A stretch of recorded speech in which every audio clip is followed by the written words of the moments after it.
The Japanese government is starting radiation checkups for more than 2 million people living near the crippled Fukushima plant. It's part of a long-term health monitoring program launched over 3 months after the nuclear crisis started. And as RT's Sean Thomas reports, confusion over where's safe and where isn't is seeing many lose trust in the authorities. In a culture that is generally non-confrontational and obedient, when thousands take to the streets of Tokyo against nuclear energy, it is a serious sign of discontent. After this crisis, it is true that the people are more conscious and we need to take advantage of it. This is the first time since the Second World War that the Japanese people have no trust in the government.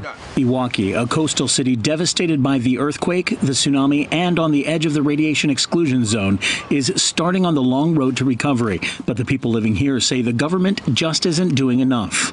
From the city hall, like Iwaki City, they said different things.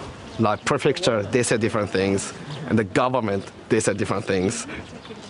They are not together. They are all still part of the country, but still they are apart. But some believe it is too early to tell what the real dangers of the situation are. Scientists know that large doses of radiation given in one blast is a significant health threat, but they say there isn't enough information about long-term exposure to lower doses of radiation and the types of damage it can do. If you check air here for radiation level, and then you check debris, and when you check water, you always will have different values. Because it's so close and it's so changing, so you can hardly say. But it really exceeds what the normal person would have per year. One of the frightening things about this entire incident is that there are no concrete boundaries that can clearly guarantee your safety. One example is this looks like a beautiful lush green valley behind me, but in fact this is the very edge of the 20-kilometer exclusion zone that the government has set up. In fact, we tried to get a little bit closer, but we're escorted out by a police officer and a TEPCO official.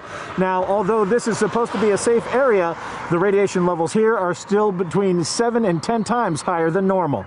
Whether from misinformation or misunderstanding, the people who live in the affected areas don't always take the proper precautions.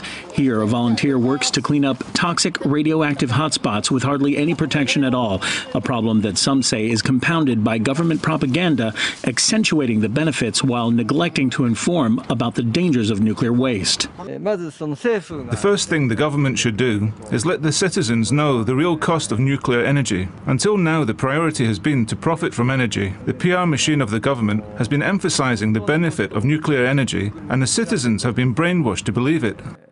Now, in the wake of an international crisis, there are allegations that the government and the power companies have worked out a deal to help each other, and that the media has been bought off. The TV channels need the money from advertisements, and the nuclear energy companies pay a lot. Without this money, they cannot survive, and for that reason, they have to shut up about the situation. The newspapers have this problem as well. A move that, if true, keeps the important information hidden from the people, saving face for those in charge. In Japan, Sean Thomas, RT.